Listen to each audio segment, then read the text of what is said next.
Sesungguhnya bagi hidup manusia itu ada perkara-perkara yang menjadi pantang larang hidupnya.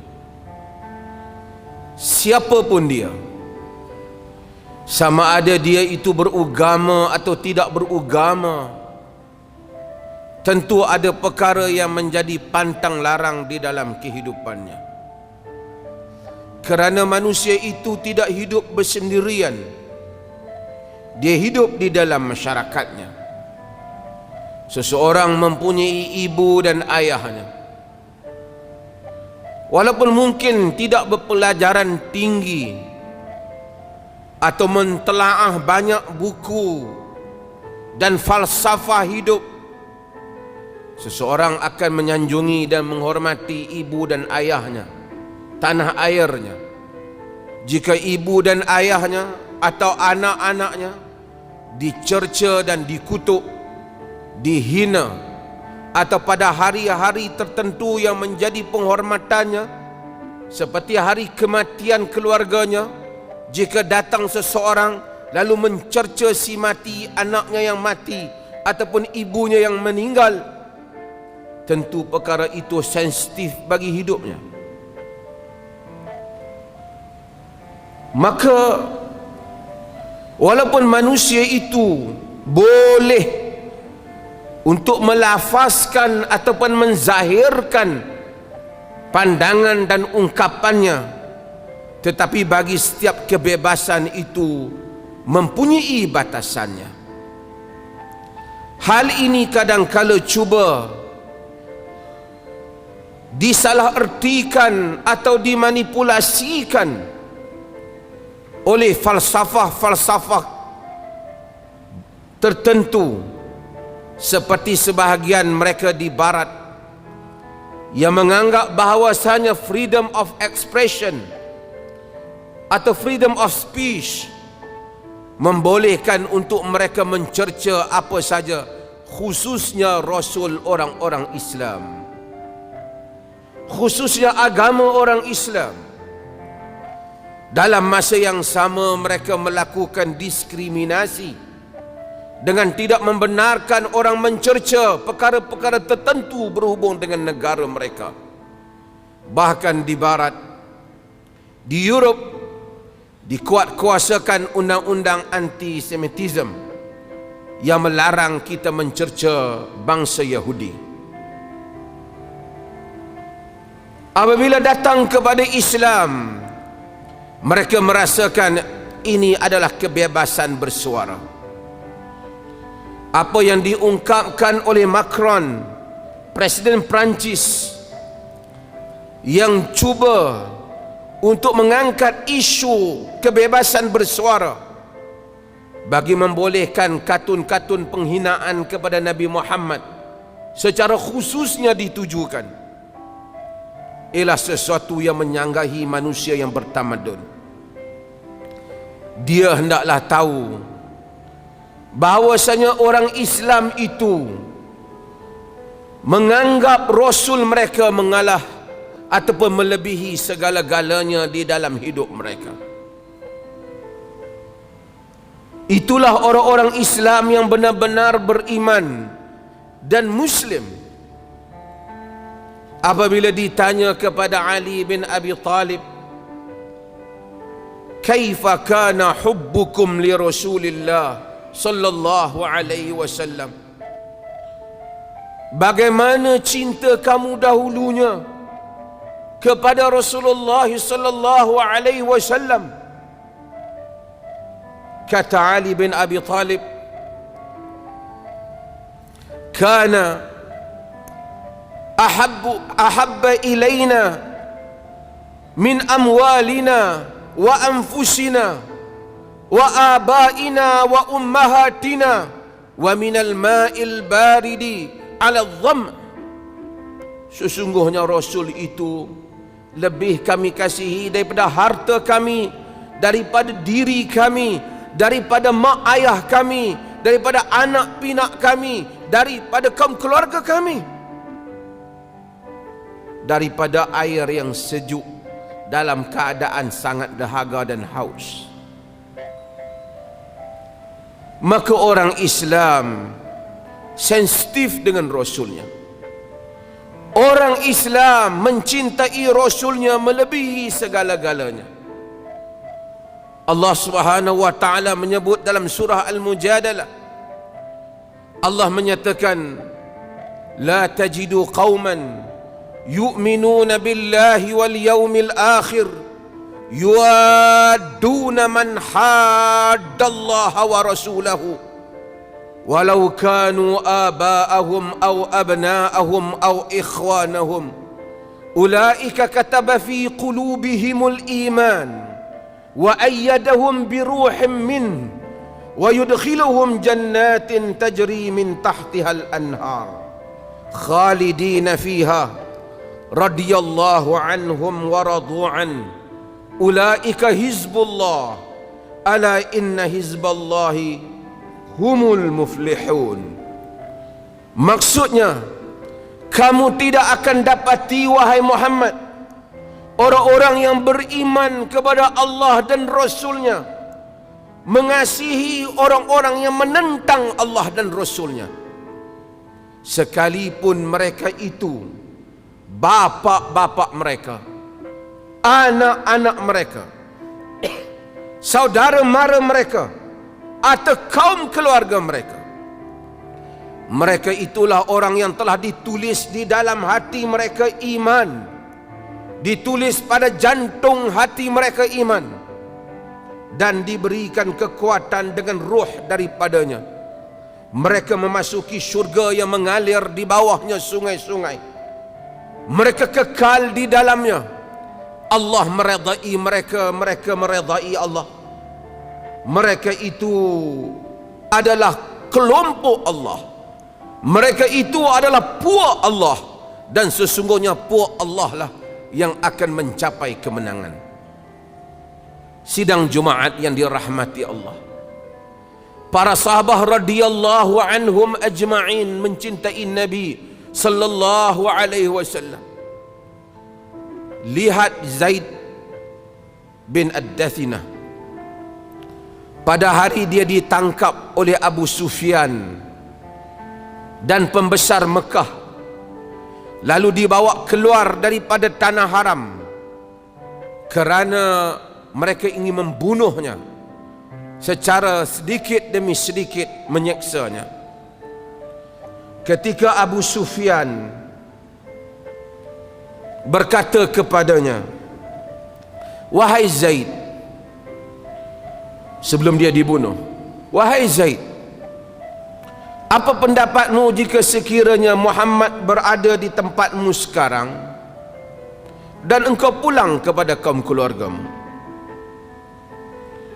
Zaid menyatakan kepada Abu Sufyan,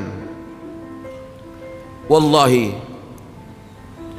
ma uhibbu anna Muhammadan fi makanihi alladhi huwa fihi al'an tusibuhu syaukatun wa ana jalisun fi ahli.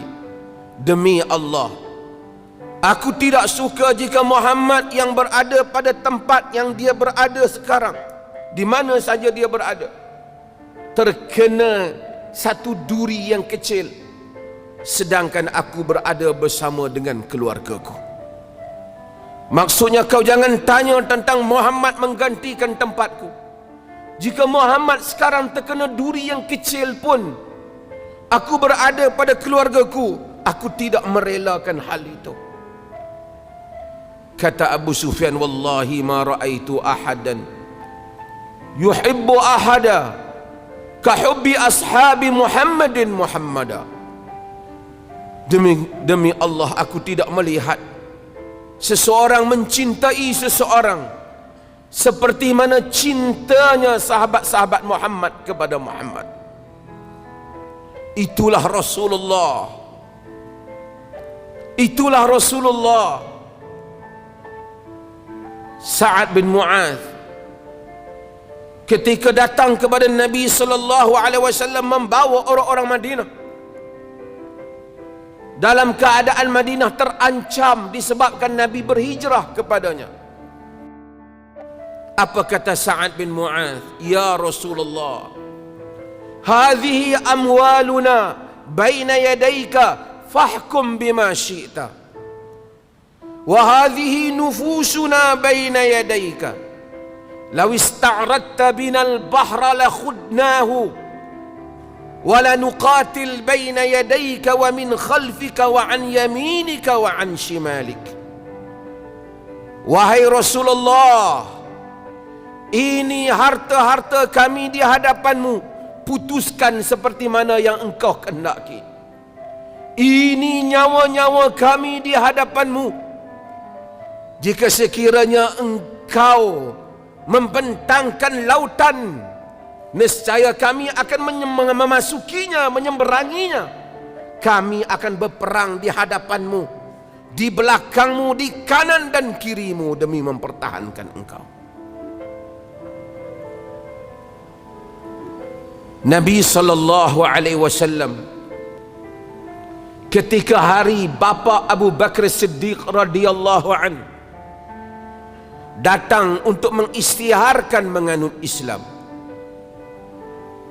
Ketika itu Abu Bakar teringat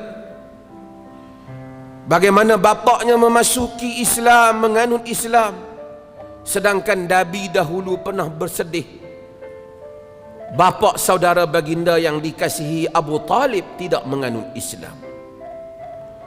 Pada hari yang gembira itu, ketika bapak Abu Bakar, Abu Quhafah, menghulurkan tangannya kepada Nabi mengisytiharkan Islam,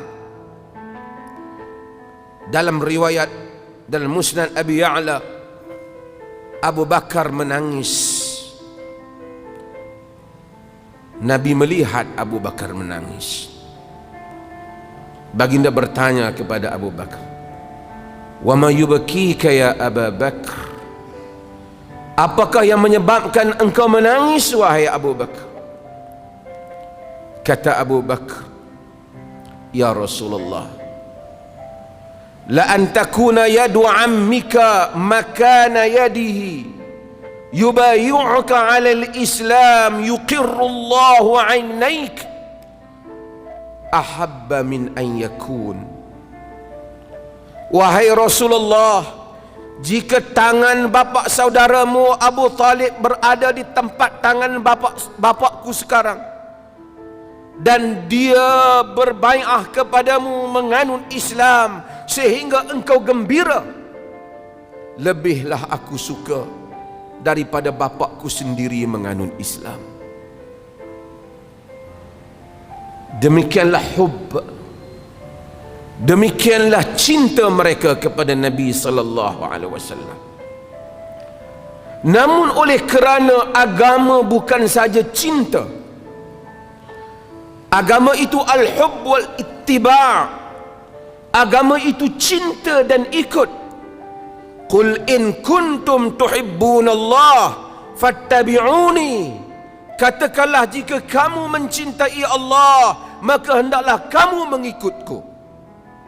Para sahabat adalah golongan generasi yang paling mengikut Nabi. Setiap golongan yang datang selepas mereka tidak akan sama seperti mana dan bagaimana para sahabat telah meneladani dan mengikuti Nabi. Mereka adalah jilul Quranil Farid. Mereka adalah generasi Al-Quran yang unik. Mereka adalah generasi yang benar-benar menunaikan makna ittiba', mengikut Nabi sallallahu alaihi wasallam. Maka pada salaf itu adalah contoh teladan. Apa yang tidak dilakukan oleh golongan salaf, khususnya para sahabat, sedangkan hal itu munasabah untuk mereka lakukan, atau ruang itu ada untuk mereka lakukan, janganlah generasi kemudian berlebih-lebihan daripada mereka dalam mengikuti jalan Nabi sallallahu alaihi wasallam.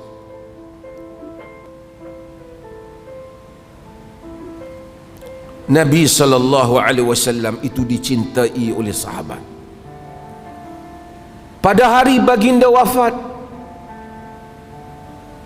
dunia para sahabat, kata Anas, tidak ada bala di dalam hidup kami yang lebih besar daripada hari kewafatan Nabi sallallahu alaihi wasallam. Insan yang mendidik dan mengasuh mereka, insan yang padanya turunnya wahyu Tuhan, insan yang mengeluarkan mereka daripada kegelapan kepada cahaya, Rasulullah sallallahu alaihi wasallam, kekasih mereka, pemimpin mereka, seperti mana baginda itu kekasih dan pemimpin kita. Sehingga Sayyidina Umar tidak dapat menerima berita yang menyatakan Nabi itu wafat, dan memberi ancaman kepada sesiapa yang menyatakan Nabi itu wafat.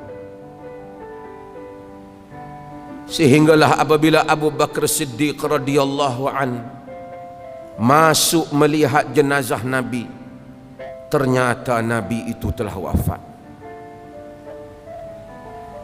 Dalam keadaan kekeliruan, duka cita yang besar orang Islam, Abu Bakar keluar memberikan ungkapan yang diingati oleh kita semua.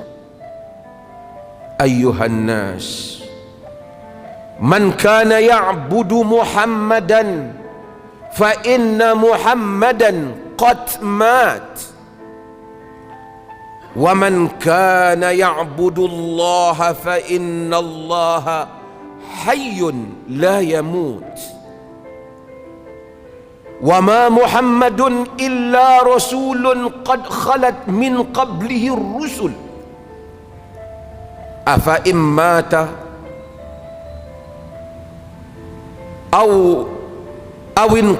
afa immata au qutilan qalabtum ala a'qabikum, wa man yanqalib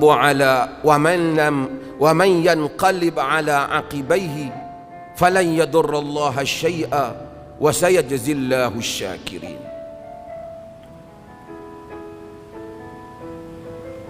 Wahai manusia, sesiapa yang menyembah Muhammad, sesungguhnya Muhammad telah mati. Sesiapa yang menyembah Allah, sesungguhnya Allah itu maha hidup dan ianya tidak mati. Tidaklah Muhammad itu melainkan Rasul, seperti mana terdahulu sebelumnya Rasul-Rasul. Apakah sekiranya Muhammad itu mati atau ia dibunuh, maka tumit-tumit kamu akan berpaling. Sesiapa yang tumitnya berpaling, ia tidak akan memberi apa-apa mudarat kepada Allah. Sesungguhnya Allah akan membalas orang-orang yang bersyukur kepada nikmatnya. Para sahabat telah meneruskan agenda Nabi, membawa Islam sehingga kepada kita ini. Islam dinur rahmah, agama yang rahmat. Kerana Nabi itu bukan sahaja dicintai, ia diikuti. Allah menyatakan, fala wa rabbika la yu'minun hatta yuhakkimuka fima syajara bainahum thumma la yajidu fi anfusihim harajan mimma qadaita wa yusallimu taslima.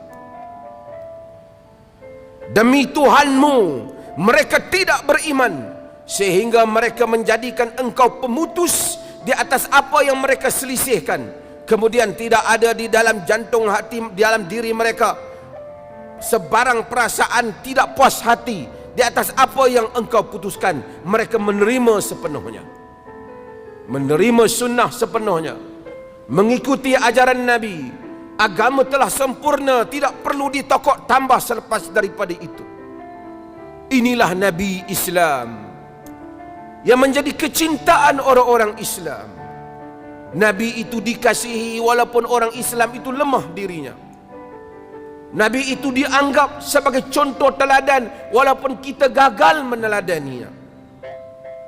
Ia adalah lambang dalam kehidupan kita. Apabila orang menghina Nabi kita Muhammad sallallahu alaihi wasallam, ia mengguris perasaan dan jiwa kita melebihi daripada menghina ibu bapa kita. Dan inilah yang gagal dipahami oleh sebahagian pemimpin-pemimpin di timur dan barat. Mereka menganggap bahawasanya perkara itu enteng.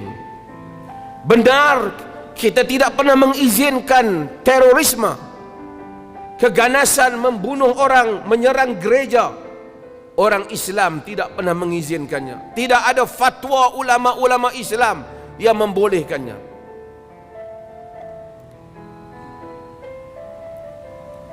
Muhammad sallallahu alaihi wasallam rahmatan lil alamin, rahmat untuk sekalian alam. Perancis menyatakan ajaran Nabi Muhammad itu adalah keganasan. Orang-orang bukan Islam telah hidup di kalangan masyarakat Islam di negara kita aman, bahkan lebih kaya daripada orang Islam. Di Indonesia aman, bahkan lebih kaya daripada orang Islam. Walaupun ada beberapa kelemahan, tidak dinafikan. Di Mesir, di Syria, Kristian hidup aman, kerana Islam tidak pernah memaksa orang lain menganut agamanya. Dan orang Islam tidak pernah percaya bahawasanya kita disuruh menindas orang bukan Islam. Tetapi ketika Perancis memasuki Algeria, ratusan ribu rakyat Algeria yang tidak bersenjata telah dibunuh dan diseksa oleh Perancis.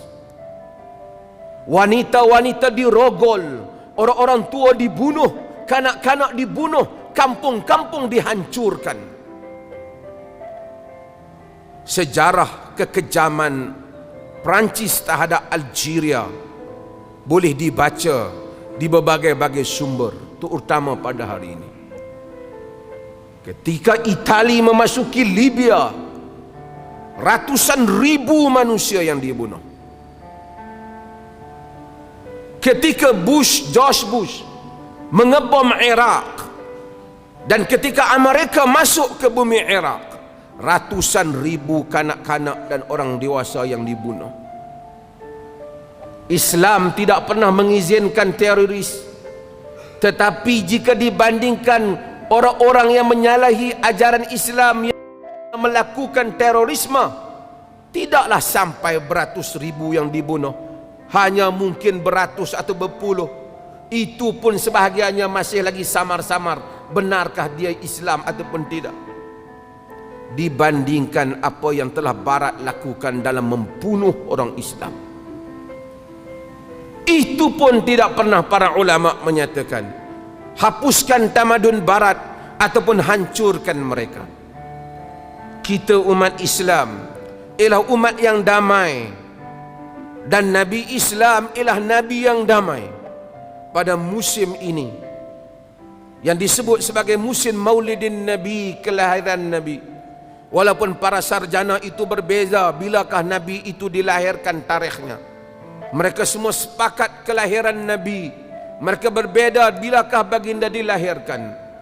Walaupun para sahabat itu tidak membuat upacara besar kelahiran baginda, mereka telah mengikuti jalan baginda dengan sebenar-benarnya. Pada musim ini dan pada waktu ini dan sentiasa pada mana waktu, Nabi orang Islam ialah permata yang paling berharga dalam kehidupan kita. Mencerca Nabi orang Islam adalah perkara yang sensitif. Dan kalau ada umat Islam yang merasakan tidak ada masalah Nabi dicerca, dia tidak termasuk di dalam firman Tuhan, demi Tuhan, fala warabbika la yu'minun, demi Tuhanmu mereka tidak beriman sehingga mereka menjadikan engkau hakim. Dia akan termasuk di dalam apa yang Tuhan sebut, engkau tidak akan dapati wahai Muhammad orang yang beriman dengan Allah dan hari kemudian mengasihi orang-orang yang menentang Allah dan Rasulnya. Mudah-mudahan kita menjadi umat yang sensitif, peka, dan mengikut ajaran Nabi sallallahu alaihi wasallam, dan membanyakkan selawat dan salam kepada baginda, terutamanya dalam keadaan umat Islam ini telah diberikan momokkan yang buruk. Marilah kita mengangkat contoh teladan daripada amalan dan perbuatan Nabi, seperti mana kata Aisyah, kana khuluqul Quran, maka adalah akhlak Nabi itu Al-Quran.